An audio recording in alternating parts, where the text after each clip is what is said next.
देखिए अभी जो मैं टॉपिक शुरू करने जा रहा हूँ उसका नाम है, समझिएगा ध्यान से, क्वाड्रेटिक इक्वेशन।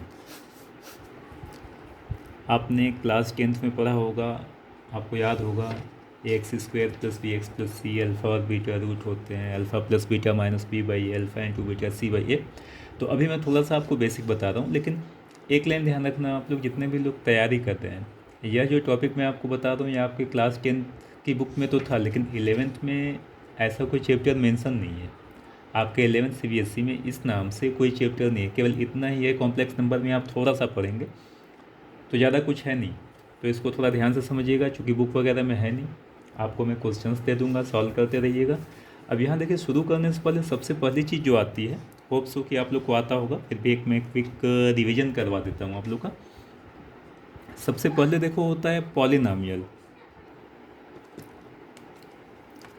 सबसे पहले देखो इसमें आता है पॉलिनॉमियल।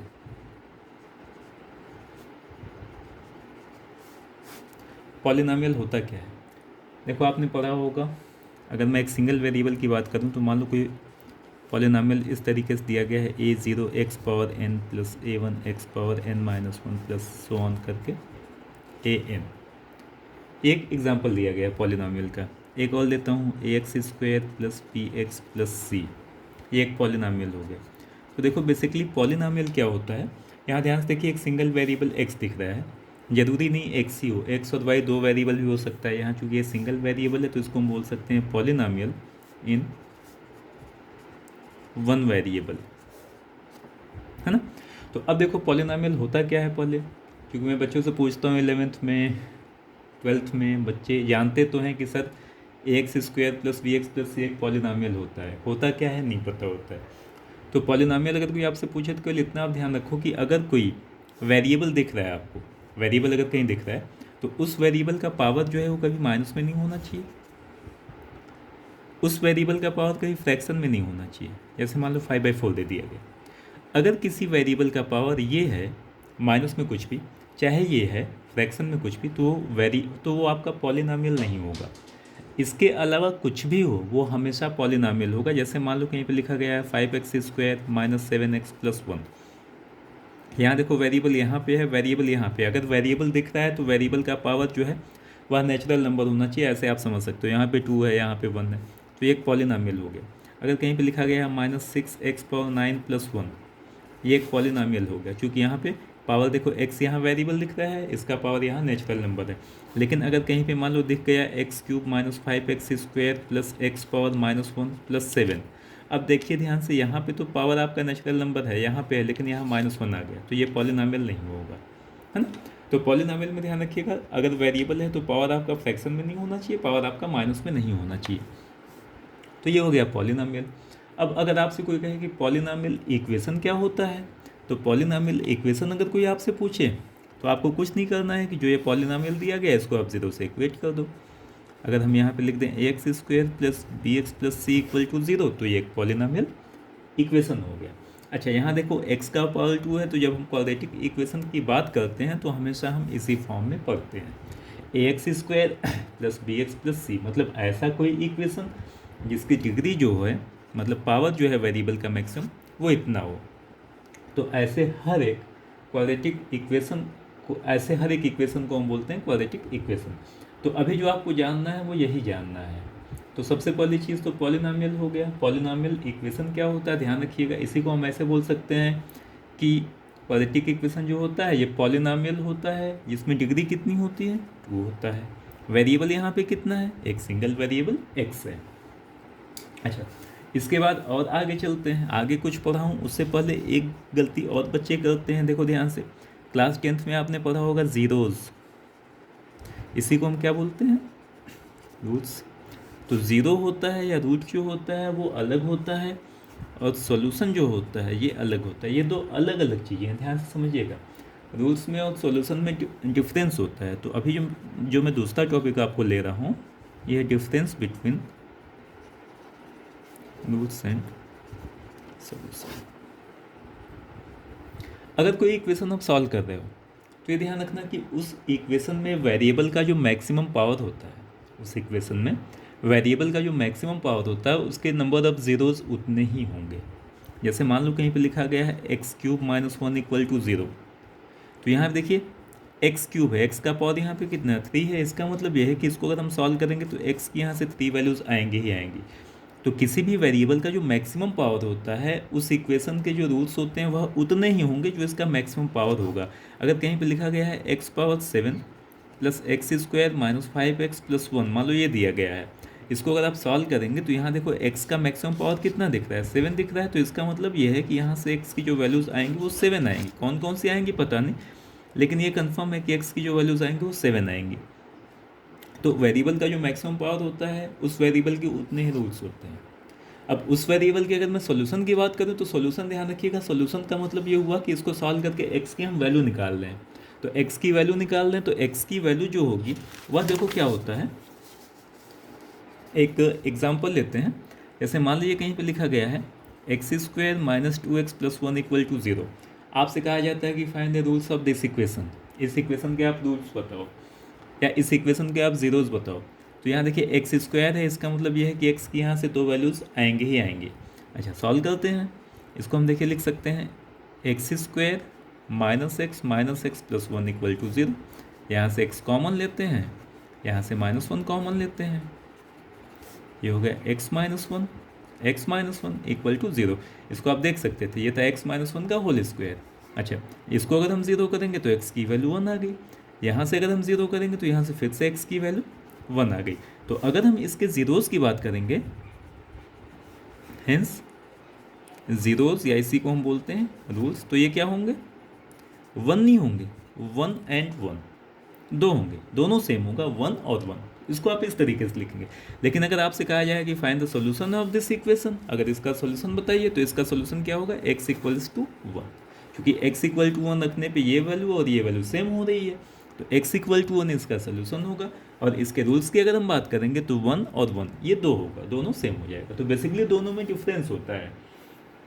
अभी तक हमने क्या किया है, क्लास 10th में हम जब क्वेश्चन सॉल्व करते हैं तो ये कुछ इस तरीके से होता है। एक एग्जांपल और लेते हैं, जैसे मान लो दिया गया x² - 5x + 4 = 0। इसको अगर हम सॉल्व करेंगे कर लेंगे आप लोग, तो ये हो जाएगा x - 1 x - 4 = 0। यहाँ से x की वैल्यू 1 आ गई और यहाँ से x की वैल्यू 4 आ गई, ये 2 वैल्यू आ गई, दोनों अलग अलग वैल्यूज़ है। तो हम बोलते हैं यहाँ से जो रूल्स आए हैं ये 1 हो जाएगा और 4 हो जाएगा और यही इसका सोल्यूशन हो जाएगा।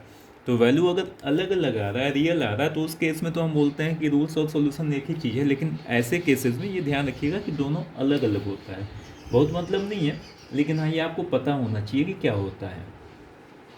इसके बाद देखिए आते हैं, और आपने पढ़ा हुआ है कि एक चीज़ और पहले मैं बताऊँ आपको। अच्छा जो बताने जा रहा हूँ इस पर एक क्वेश्चन IIT में आ चुका है। मैं शुरुआत में ही IIT की बात इसलिए कर रहा हूँ क्योंकि अभी मैंने आपसे कहा था कि यह जो टॉपिक है यह आपके स्कूल में नहीं है, आपके CBSE की बुक्स में नहीं है।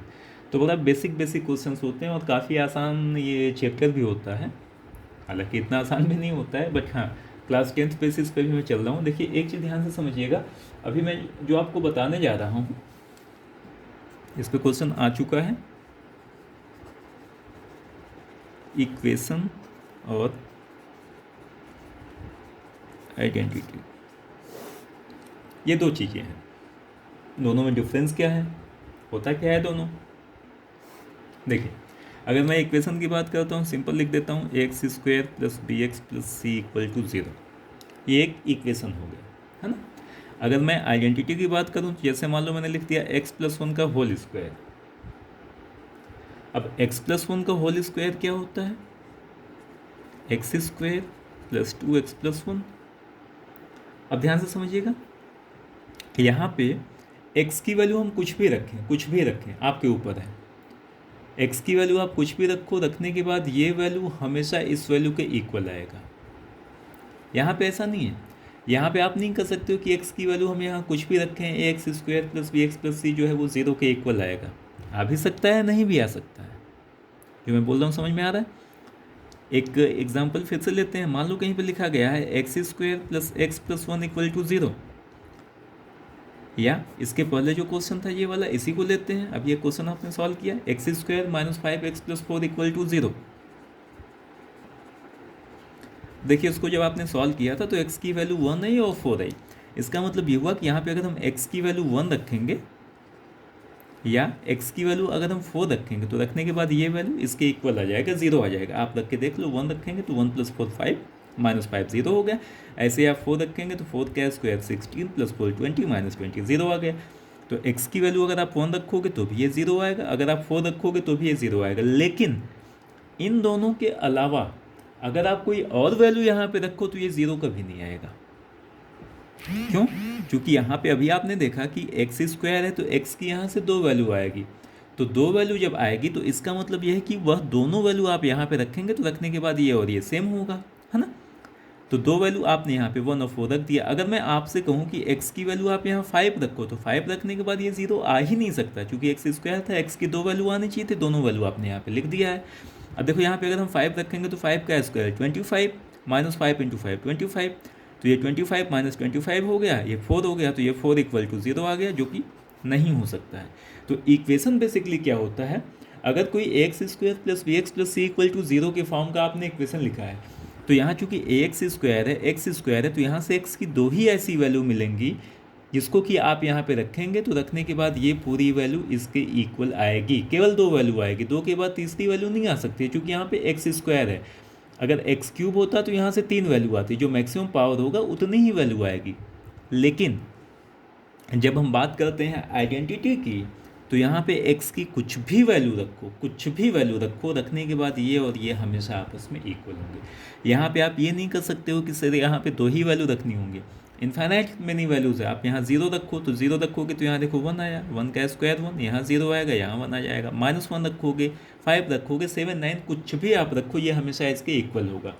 तो अगर हम आइडेंटिटी की बात करते हैं तो वहाँ से ध्यान रखिएगा कि नंबर ऑफ सोल्यूशन जो होता है वो इनफाइनाइट होता है, इनफाइनाइट वैल्यूज ऑफ एक्स होती हैं, क्योंकि हर एक वैल्यू को सेटिस्फाई करता है, लेकिन इक्वेशन में नहीं करता है। तो ये दोनों में बेसिक डिफरेंस होता है। आई होप कि समझ में आ गया होगा आप लोग के। अच्छा, अब इसके बाद देखो और ज़्यादा इसको हम क्लियर बताते हैं आपको। ये देखो दिया गया है, अगर हम यहाँ a+b² करें तो ये हो जाएगा x²। थोड़ा सा इसको आगे और एक्सप्लेन कर दें, हालांकि काम इतने से चल जाएगा आपका। अगर कहीं पे आइडेंटिटी वर्ड यूज़ करता है तो इसका मतलब है कि x की यहाँ से इनफाइनाइट में वैल्यूज़ आएंगे, लेकिन मैं थोड़ा सा इसको और समझाता हूँ। x², ये हो जाएगा 2x + 1 a+b² a² + 2ab + b²। यहाँ पे है x² + 2x + 1, ये कैंसिल हो जाएगा। मैं कैंसिल नहीं करा रहा हूँ, x² को इधर लेके आ रहा हूँ, x² - x², है ना, ये इधर आया। समझिएगा इसको ध्यान से, ये हो गया 2x और ये इधर आके माइनस में 2x हो गया, +1 - 1 = 0। x² - x² को अगर हम लिख दें 0x² चलेगा? x² में से x² गया 0 हो जाएगा, ये भी 0 है, तो यहाँ पे मैंने लिख दिया 0x², प्लस यहाँ पे इसको हम लिख सकते हैं 0 × x, है ना, प्लस इसको हम लिख सकते हैं 0 × 0 या 0 × x⁴0 कर देते हैं, इक्वल टू देखो हो गया 0। तो अब देखो, अभी आपने क्या कहा था, अभी आपको ये बताया गया था कि किसी भी इक्वेशन में वेरिएबल का जो पावर होता है, वेरिएबल की उतनी ही वैल्यू आती है। इस केस में आपने देखा है इक्वेशन में कि यहाँ से x की 2 वैल्यू आई। आइडेंटिटी में आपने ये देखा कि x की यहाँ से कई सारी वैल्यूज आ सकती हैं। क्यों आ सकती हैं, देखो यहाँ से क्लियर हो जाएगा। ये हो गया 0x², 0x, 0 × x⁴0। इसका मतलब ये हुआ कि x की वैल्यू आप यहाँ पे कुछ भी रखो, क्योंकि यहाँ 0 से मल्टीप्लाई करना है, तो ये भी 0 होगा, ये भी 0 होगा और ये भी 0 हो जाएगा। तो चूँकि यहाँ पे x² का कोफिशिएंट, x का कोफिशिएंट और जो कांस्टेंट टर्म है इनका कोफिशिएंट सारे के सारे 0 हैं, इसका मतलब ये हुआ कि यह x पे डिपेंड नहीं करेगा। समझ में आ रहा है? x पे डिपेंड नहीं करेगा, क्योंकि ये x पे डिपेंड नहीं कर रहा, तो x की वैल्यू आप कुछ भी देते जाओ, क्या फ़र्क पड़ेगा। भाई आप नॉनवेज नहीं खाते हो तो आपके बगल में कितना ही बढ़िया नॉनवेज रख दिया जाए, क्या फ़र्क पड़ेगा। तो चूंकि ये x पे डिपेंड नहीं कर रहा है, तो x की वैल्यू आप कुछ भी रखो, इस इक्वेशन पे कोई फ़र्क नहीं पड़ेगा। Means for all the value of x, for all the value of x, x की हर एक वैल्यू के लिए यह जो इक्वेशन है वो हमेशा सेटिस्फाई करेगा, क्योंकि हर जगह यहाँ पे 0 है। तो बेसिकली अब बताने का देखो मतलब क्या हुआ अगर आपको इक्वेशन दिया गया है तो ठीक है। अगर क्वेश्चन आपको ये दिया गया है कि A X square plus B x plus C equal to zero, और अगर यहाँ पे आइडेंटिटी वर्ड जैसा कोई यूज़ किया गया है, कहा जा रहा है कि इज़ आइडेंटिटी इन एक्स, तो अगर ये लिखा गया है तो इसका मतलब हो गया आइडेंटिटी इन एक्स का मतलब ये हुआ कि यहाँ से एक्स की इनफाइनाइट वैल्यूज़ आएंगी, और इनफाइनाइट वैल्यूज़ आने का मतलब हो गया कि एक्स स्क्वायर का कोफिशिएंट ज़ीरो होना चाहिए, एक्स का कोफिशिएंट ज़ीरो होना चाहिए, और जो कांस्टेंट टर्म है वो भी ज़ीरो होना चाहिए। अगर ये ज़ीरो नहीं हुआ तो एक्स स्क्वायर है, यानी यहाँ से एक्स की दो ही वैल्यू आएंगी। ओके, तो ये चीज़ हमेशा ध्यान रखिएगा। जो मैंने बताया उसको देखो, मैं यहाँ पे फिर से लिख रहा हूँ।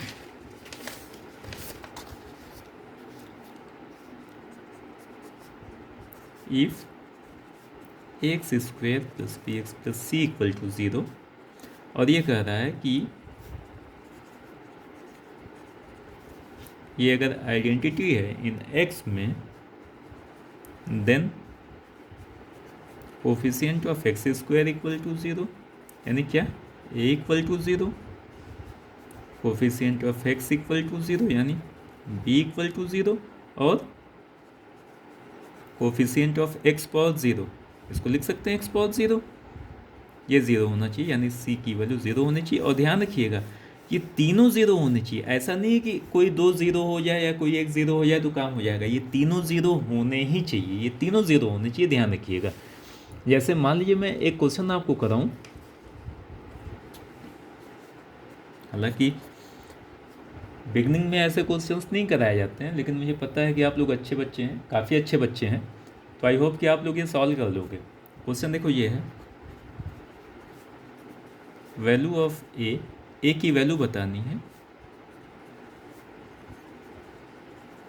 For which the equation A square minus 5a plus 6x square minus A square minus 3a plus, मान लेते हैं ये दिया गया है 2x, और यहाँ पे प्लस में minus A square equals to zero has more than two roots.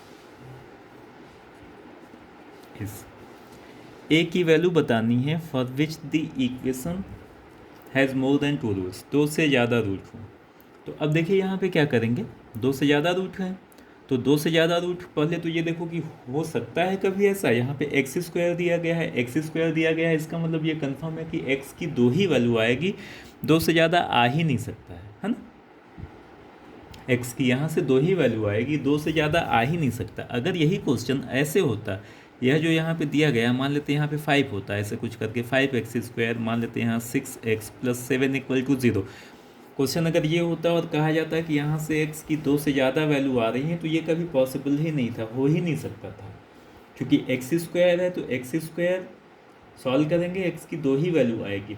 लेकिन यहाँ पे क्या है, देखिए यहाँ पे कांस्टेंट टर्म था, यहाँ पे एक्स स्क्वायर का कोफिशिएंट ज़ीरो है। अगर कहीं ऐसा हो जाए कि ये पूरा ज़ीरो हो जाए, ये भी ज़ीरो हो जाए और ये भी ज़ीरो हो जाए, तो zero into X square, zero into X, zero into C, अगर ये हो गया तो यहाँ पे देखो दो से ज़्यादा वैल्यू आ सकती है। ये बताए थे कि अगर ए ज़ीरो हो जाए, बी ज़ीरो हो जाए और सी भी ज़ीरो हो जाए, तो ये कुछ ऐसे हो जाएगा, zero x square plus zero x plus zero, x की वैल्यू कुछ भी रखो हमेशा ज़ीरो आएगा, तो यहाँ से एक्स की इनफाइनाइट वैल्यू आएगी, यानी यहाँ से एक्स की दो से अधिक वैल्यू आएगी। तो यहाँ पे क्वेश्चन को पहले ध्यान से आप समझा करो, यहाँ पे एक्स स्क्वायर है, एक्स की दो ही वैल्यू आएगी, दो से ज़्यादा नहीं हो सकती, लेकिन यहाँ पे दिया गया है has more than two roots, दो से ज़्यादा रूट है, तो यह एक ही केस में हो पाएगा, it is possible when A square minus 5a plus 6 equal to zero, है ना, और A square minus 3a plus 2 equal to zero, और यहाँ से क्या होगा 2a minus A square equal to zero, ये तीनों ज़ीरो अगर हो जाए तो। अब सॉल्व करिए, ए की वैल्यू यहाँ से निकालो, यहाँ से निकालो, यहाँ से निकालो, ध्यान से सुनिएगा। फिर ए की यहाँ से दो वैल्यू आएगी, ए की यहाँ से दो वैल्यू आएगी, चूँकि ए स्क्वायर यहाँ से भी दो ही वैल्यू आएगी, वैल्यू निकालो, निकालने के बाद देखोगे आप कि कौन सी ऐसी वैल्यू है जो यहाँ भी है, यहाँ भी है और यहाँ भी है। जो वैल्यू तीनों में होगा वही आपका आंसर हो जाएगा। अगर कोई भी वैल्यू कॉमन नहीं होगा तो आपका आंसर कुछ भी नहीं होगा। यहाँ से दो वैल्यू आएगी, यहाँ से दो, यहाँ से दो। अगर दोनों वैल्यू कॉमन हो गया तो दोनों आंसर होगा। अगर एक वैल्यू कॉमन होगी तो एक ही आंसर, मतलब एक ही वही वैल्यू आपको लिखनी है जो यहाँ भी हो, यहाँ भी हो और यहाँ भी हो। ऐसा ना हो कि दो जगह हो, तीसरे जगह ना हो तो आप आंसर लिख दो, नहीं, तीनों वैल्यू आपको लिखना होगा। देखो यहाँ से क्या आ जाएगा, a-3, a-2 इक्वल्स टू 0 हो गया। यहाँ से हो जाएगा a-1 0, और यहाँ से अगर हम a कॉमन ले लें तो ये कितना हो गया, 2 - a इक्वल्स टू 0। यहाँ से देखिए a की वैल्यू आ गई, एक ये और एक ये आ गई। यहाँ से a की वैल्यू ये और यहाँ से a की वैल्यू 0 आएगी और या तो ये 2 आ गई। तो अब देखो ध्यान से 2 यहाँ भी है, यहाँ भी है और यहाँ भी है। इसका मतलब a की वैल्यू क्या हो जाएगी, ये वैल्यू हो जाएगी। तो ये आपका आंसर हो जाएगा। तो ये ध्यान रखिएगा, ये बेसिकली मतलब होता है आइडेंटिटी का। तो अगर सीधे वर्ड यूज़ कर दे आइडेंटिटी, मतलब दो से ज़्यादा रूट हैं, या अगर कहीं पे दे दिया गया है कि दो से ज़्यादा हैं तो बहुत अच्छी बात है। बस ये ध्यान रखिएगा कि ऐसे केसेस में कोफिशिएंट जो है ये वेरिएबल फॉर्म में होना चाहिए। अगर ये वेरिएबल नहीं है, कांस्टेंट टर्म है, तो यहाँ पे दो से ज़्यादा केस पॉसिबल हो ही नहीं सकता है। तो ये बढ़िया क्वेश्चन था, आया हुआ क्वेश्चन है। अब इसके बाद मैं आगे चलता हूँ, फिर बेसिक पे आता हूँ। देखो ध्यान से जो बताने जा रहा हूँ, अगर मान लो आपने एक इक्वेशन को सॉल्व किया, आपको पता है एक्स स्क्वायर है, एक्स की यहाँ से दो वैल्यू आएंगी। दो वैल्यू कौन कौन सी आएंगी, इसको जब हम सॉल्व करेंगे तो इसको हम लिख सकते हैं x-1, अभी बताए थे, x-4 इक्वल टू 0, यानी यहाँ से x की वैल्यू 1 आ गई और x की वैल्यू 4 आ गई। अब x इक्वल टू 1 और x इक्वल टू 4 ये क्या है, रूट्स हैं किसके, इस इक्वेशन के, है ना। x इक्वल टू 1 और x इक्वल टू 4 जो है वह इस इक्वेशन के रूट है। अच्छा, रूट का मतलब क्या होता है, जब भी हम बोलते हैं कि ये इस इक्वेशन के रूट्स हैं तो बेसिकली इसका मतलब क्या होता है। इसका सिंपल सा मतलब ये होता है कि x की यह जो वैल्यू है या यह जो वैल्यू है, इसको अगर हम इस इक्वेशन में रखें तो रखने के बाद इधर की वैल्यू और इधर की वैल्यू सेम आ जाएगी। आप ये मत कहना कि 0 हो जाएगी। अगर यहाँ 0 होगा तो रखने के बाद ये 0 होगा, अगर यहाँ 5 होता तो रखने के बाद ये 5 हो जाता, मतलब दोनों तरफ वैल्यू सेम आती है। चूँकि हम सॉल्व करते समय इसको हम 0 कर देते हैं, इसलिए हम जनरली बोलते हैं कि रखने के बाद 0 आ जाएगा। चलो ठीक है जी। तो रूल्स का मतलब ये हो गया कि अगर हम x की वैल्यू ये जो आई है इसको अगर हम यहाँ पे रखें तो रखने के बाद ये 0 के इक्वल आएगा। ओके, 0 के इक्वल आएगा। अच्छा, अगर मैं आपसे पूछूँ कि इसका और मतलब क्या हुआ, 0 के इक्वल आएगा, हाँ थोड़ा कुछ समझ में आ रहा है कि x की ये जो वैल्यूज़ हैं इसको अगर हम यहाँ पे रखें, जैसे यहाँ पे 1 रखते हैं तो 1 का स्क्वायर -5 × 1 + 4, ये आ गया 5 -5, ये 0 आ गया। ठीक है भाई, x की वैल्यू मैंने यहाँ 1 रख दिया, 1 रखने के बाद ये 0 आ गया। तो ये क्या बता रहा है, ये मैंने तो याद कर लिया, आपने बोला कुछ, मैंने ऐसा सुन लिया कि यहाँ ये होता है। इसका सेंस अभी भी मेरे समझ में नहीं आया कि ये कहना क्या चाहता है। तो देखो बेसिकली इसका मतलब क्या हुआ, ये अगर x और y की हम बात करें, इक्वेशन दिया गया है x² - 5x + 4, है ना। आपने हो सकता है क्लास 10th में पढ़ा, हो सकता है आपने न भी पढ़ा हो, नहीं पता मुझे। यह जो पॉलिनॉमियल है x² - 5x + 4, यहाँ मैं a कर देता हूँ समझाने के लिए, 2 मिनट में आपका ले रहा हूँ। ax² - 5x + 4, या इसी को मैं जनरल फॉर्म में बोलूँ तो इसको मैं लिख सकता हूँ ax² + bx + c, ये एक पॉलिनॉमियल है। अब यहाँ पे देखो, यहाँ से x की दो वैल्यू आएगी, ये तो कंफर्म है। यह जो पॉलिनॉमियल है, इस पॉलिनॉमियल का नाम जो होता है इसको हम बोलते हैं पैराबोला। पैराबोला क्या होता है, आपके हाथ में मान लो पेन है या मोबाइल है ना, मोबाइल तो होगा इनफैक्ट, पेन है, मोबाइल है, या आप एक चौक ले लो, कुछ भी आप ले लो, इसको आप ऊपर फेंको, ऊपर मतलब सीधे ऊपर नहीं, कुछ एंगल पे। आप यहाँ पे जैसे मान लो यहाँ पे आप हो, आप यहाँ से सीधे ऐसे ऊपर मत फेंको, आप किसी एंगल पे फेंको। ऐसे मान लो आपने फेंका तो ये ऐसे जाके आगे फिर कहीं गिर जाएगा। तो यह जो पाथ बनाता है इसी को हम बोलते हैं पैराबोला। फुटबॉल मैच आप देख रहे हो या खेल रहे हो, मान लेते हैं आपने बॉल को किक किया, तो बॉल को आपने यहाँ पे किक किया तो क्या करेगा, ऐसे ऊपर जाएगा, फिर ऐसे नीचे। तो यह जो पाथ बनता है इसी को हम बोलते हैं पैराबोला। तो ध्यान रखना आपकी जितने भी क्वाड्रेटिक पॉलिनॉमियल होते हैं, जितने भी पॉलिनॉमियल होते हैं जहाँ पे एक्स स्क्वायर के फॉर्म में होते हैं, वो सारे के सारे पैराबोलिक होते हैं। वो सारे के सारे पैराबोलिक होते हैं। जहाँ पे X square plus B x plus C का फॉर्म आएगा वो हमेशा पैराबोला होता है, उसका पाथ जो होता है वो ऐसे ही होता है, ऐसे ही होता है, या तो ऐसे होता है। तो ये सब चीज़ें मैं अभी आगे इसमें पढ़ाऊँगा एक दो लेक्चर बाद, लेकिन अभी आप ध्यान रखना कि एक पैराबोला होता है। अब देखो बेसिकली मैं आपको बताने जा रहा हूँ कि ये ज़ीरो का मतलब क्या होता है। जैसे आपने कहा कि एक्स की वैल्यू हम यहाँ पे रख दें तो रखने के बाद ये ज़ीरो हो जाता है, तो ये बेसिकली बताता क्या है, ध्यान से समझिएगा। X square minus 5x plus 4, x square minus 5x plus 4 को जब आपने ज़ीरो किया, आपने सॉल्व किया, तो एक्स की वैल्यू यहाँ से 1 आई और एक्स की वैल्यू 4 आई। इस पूरे का मतलब ये हुआ कि x की वैल्यू अगर हम यहाँ पे 1 रखें तो रखने के बाद ये ज़ीरो हो जाएगा। इसका मतलब ये हुआ कि अगर हम इसका ग्राफ बनाते हैं x square minus 5x plus 4 का, कैसा ग्राफ होगा, पैराबोलिक होगा, अभी बताए हैं। तो इसका जो ग्राफ होगा, यह ग्राफ एक्स एक्सिस को 2 पॉइंट पे कट करेगा, एक x इक्वल टू 1 पे और x इक्वल टू 4 पे। इस पूरे का मतलब केवल इतना हुआ। जब हम बात करते हैं किसी इक्वेशन को सॉल्व करके x की वैल्यू निकालते हैं, तो x की जो वैल्यू आती है, जिसको हमने 10th में पढ़ा हुआ है कि रूल्स होता है वो ज़ीरो होता है या ज़ीरो होता है, बेसिकली वो ये बताता है कि x की इन वैल्यूज़ को अगर हम यहाँ पे रखें तो रखने के बाद पूरी वैल्यू ज़ीरो हो जाती है। मैथमेटिकल मीनिंग ये हुआ। इसका जो कंसेप्ट होता है वो ये होता है कि x की इन सारी वैल्यूज़ पे x की वैल्यू 1 और x की वैल्यू 4 जहाँ पे होगा x एक्सिस पे, वहाँ यह ग्राफ x एक्सिस को कट करेगा। यानी यह जो ग्राफ होगा वह x एक्सिस को 2 ही पॉइंट पे कट करेगा, एक वहाँ जहाँ x की वैल्यू 1 हो और एक वहाँ जहाँ x की वैल्यू 4 हो। समझ में आ रहा है? यानी यहाँ पे इसका अगर हम ग्राफ बनाएं तो ये देखिए कुछ ऐसे होगा। x की वैल्यू मान लेते हैं ये 1 है, x की वैल्यू ये 4 है, तो यह जो ग्राफ होगा, क्योंकि ग्राफ मैंने आपको बताया कि ऐसा होता है, तो x इक्वल टू 1 पे और x इक्वल टू 4 पे 2 ही पॉइंट पे कट करेगा। तो या तो ये ऐसे होगा, 2 पॉइंट पे कट कर रहा है, और या तो ये जो है कुछ ऐसे होगा, ये 1 हो गया और ये 4 हो गया, ये कुछ ऐसे होगा, और किसी तीसरे पॉइंट पे कट कर ही नहीं सकता है, क्योंकि आपने सॉल्व किया तो x की 2 ही वैल्यू आई, जितनी वैल्यूज़ आएंगी उतने ही पॉइंट पे कट करता है, इसलिए इसको हम बोलते हैं ज़ीरोज़। क्यों बोलते हैं? क्योंकि x एक्सिस पे y ज़ीरो होता है। ये x square minus 5x plus 4 को अगर हम y बोलें तो x इक्वल टू 1 पे y की वैल्यू ज़ीरो हो गई। y ज़ीरो कहाँ पे होता है? x एक्सिस पे होता है, इसलिए हम बोलते हैं कि x इक्वल टू 1 जो है वो ज़ीरोज़ है, x इक्वल टू 4 जो है वो ज़ीरोज़ है। तो ज़ीरो का मतलब ध्यान रखना, ज़ीरो का मतलब होता है कि x एक्सिस पे वह पॉइंट जहाँ पे ग्राफ आपका x को कट करता है, x एक्सिस पे वह पॉइंट जहाँ पे यह जो क्वेश्चन दिया गया है उसकी वैल्यू ज़ीरो हो जाए, उसी को हम बोलते हैं ज़ीरोज़।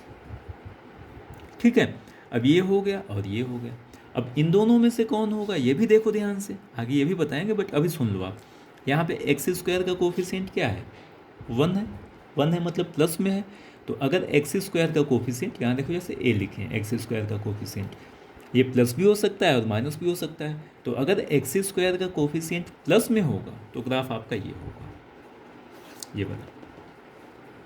अगर एक्स स्क्वायर का कोफिशिएंट माइनस में होगा तो ग्राफ आपका ये हो जाएगा। तो ग्राफ आपका ऊपर की ओर होगा पैराबोला कि नीचे की ओर होगा, यह डिपेंड करेगा कोफिशिएंट ऑफ एक्स स्क्वायर पे। If coefficient of X square is greater than zero तो ग्राफ आपका ये होगा, अगर लेस देन जीरो होगा तो ये होगा। तो इतना समझ में आ गया होगा जो मैंने बताया। अच्छा, अब थोड़ा सा और आगे चलते हैं वापस। क्वेश्चन देखो वापस फिर से, x square minus 5x plus 4 equal to 0 था। आपने इसको सॉल्व किया तो x की वैल्यू 1 आई और x की वैल्यू 4 आ गई। इसका मतलब ये हुआ कि इस इक्वेशन का जो ज़ीरो है वो 1 है और 4 है। इसका मतलब ये हुआ कि यहाँ पे अगर हम x की वैल्यू 1 कर दें तो 0 हो जाएगा, x की वैल्यू अगर हम 4 कर दें तो भी 0 हो जाएगा। तो इसी को देखो ऐसे लिखते हैं, x square minus 5x plus 4 equals to x की वैल्यू 1 आई है, x माइनस 1, एक्स की वैल्यू 4 आई है, x माइनस 4। अगर इसको हम मल्टीप्लाई करेंगे तो वापस ये इसके इक्वल आ जाएगा। x की वैल्यू 1 आपने यहाँ रखा, 1 रखने के बाद ये 0 आ गया, 1 आप रखोगे तो ये भी 0 आएगा। 4 आपने रखा, रखने के बाद ये 0 आ रहा है, 4 आप रखोगे ये भी 0 आ रहा है। तो चूंकि 1 रखने पे भी ये इक्वल आ रहा है, 4 रखने पे भी ये इक्वल आ रहा है, इसका मतलब ये हो गया कि ये दोनों आपस में इक्वल होगा। इसका मतलब क्या हुआ? Hence if 1 and 4 are the roots of equation, क्या equation? X square minus 5x plus 4 equal to 0, then इस इक्वेशन का रूट अगर 1 और 4 है तो इसका मतलब ये हुआ कि इस इक्वेशन को हम इनके रूट के फॉर्म में लिख सकते हैं। कैसे? X square minus 5x plus 4 equals to x minus पहला वाला root multiply by x minus दूसरा वाला। ये आपका आंसर हो जाएगा। ठीक है, थोड़ा सा और इसमें देखते हैं। इसी को हम ऐसे बोल सकते हैं। हेंस एक दूसरा एग्जांपल लेते हैं। If -5 and 7 are the rules of equation x square plus bx plus c equals to 0, then x square plus bx plus c को हम क्या लिख सकते हैं? x में से इसको माइनस करिए, x माइनस माइनस 5। समझ में आ गया होगा। यहाँ देखो 1 था तो x में से 1 को माइनस, जो भी रूट होगा उसको हम x में से माइनस करेंगे। यहाँ 1 और 4 था तो 1 को माइनस किए और 4 को माइनस किए। यहाँ पे -5 और 7 है तो x में से -5 को माइनस करेंगे और x में से 7 को माइनस करेंगे। यानी हो जाएगा x plus B x plus C equal to कितना? x प्लस 5 और यहाँ पे क्या हो जाएगा? x minus 7। अब देखो यहीं से एक क्वेश्चन और बन गया। क्वेश्चन क्या बन गया? If -5 and 7 are the rules of equation x square plus bx plus c equal to 0, then find b and c। अगर इस इक्वेशन के रूट -5 और 7 है तो b और c की वैल्यू बताओ। अब देखो आपने क्या कहा कि इस इक्वेशन के रूट अगर -5 और 7 है तो इस इक्वेशन को हम ऐसे लिख सकते हैं। तो यहाँ से क्या हो जाएगा? X square plus B x plus C को हम क्या लिख सकते हैं? एक्स माइनस माइनस 5 यानी एक्स प्लस 5 एक्स माइनस 7 होगा। यानी ये हो जाएगा x square plus B x plus c equals to, यहाँ मल्टीप्लाई कर देते हैं तो मल्टीप्लाई करेंगे तो ये देखिए कितना हो जाएगा? X square minus 2x minus 35। समझ में आ गया होगा।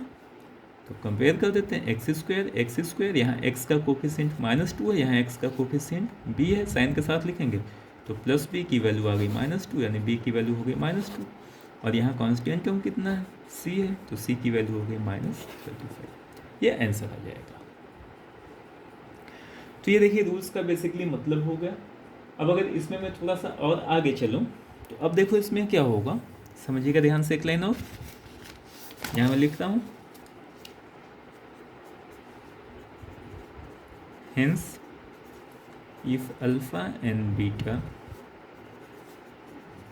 be the roots of equation x square plus ax square plus bx plus c equal to 0। देखो ध्यान से, इस इक्वेशन का जो रूट है वो अल्फा और बीटा अगर है, आपने पढ़ा हुआ ना, alpha plus beta minus B by alpha into beta C by, तो कहाँ से आता है वो मैं बता रहा हूँ। तो यहाँ देखिए हो जाएगा A X square plus B x plus C equal to 0 जो है, आप चाहे तो इसको ऐसे लिख सकते हो। ध्यान से देखो, जो क्वेश्चन अभी आपको बताए थे, ये बताए हैं या ये बताए हैं, तो इसमें ध्यान से देखो एक्स स्क्वायर का कोफिशिएंट जो है ये 1 है।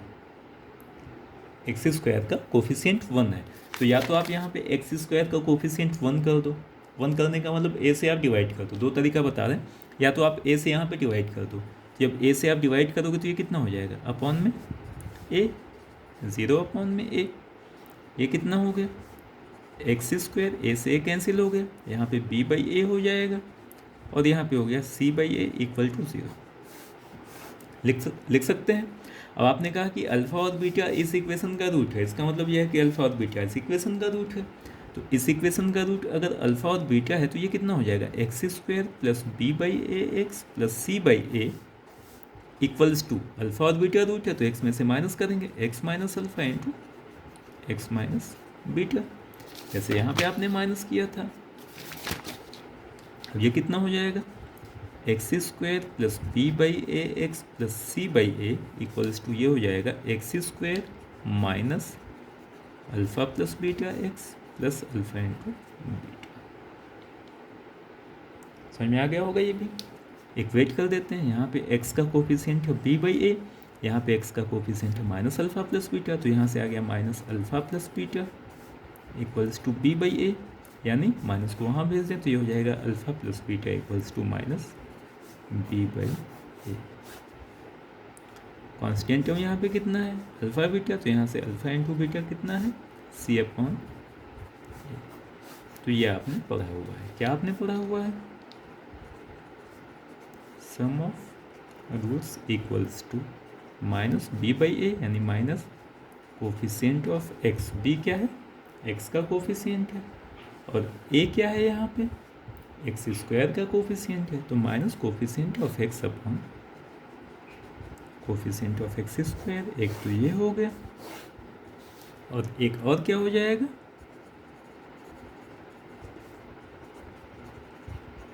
Alpha into beta product of roots, ये हो जाएगा सी अपॉन ए। सी जो है ये कांस्टेंट टर्म है, अपॉन में ए का मतलब हो गया कोफिशिएंट ऑफ एक्स स्क्वायर। तो ये दो चीज़ ध्यान रखिएगा। तो ये मैंने बेसिक बताया, थोड़ा सा मैंने एक अलग बताया, बाकी क्लास 10th में आपने पढ़ा हुआ है, इसको आप देखो, बाकी फिर आगे मैं आपको बताता हूँ। Thank you.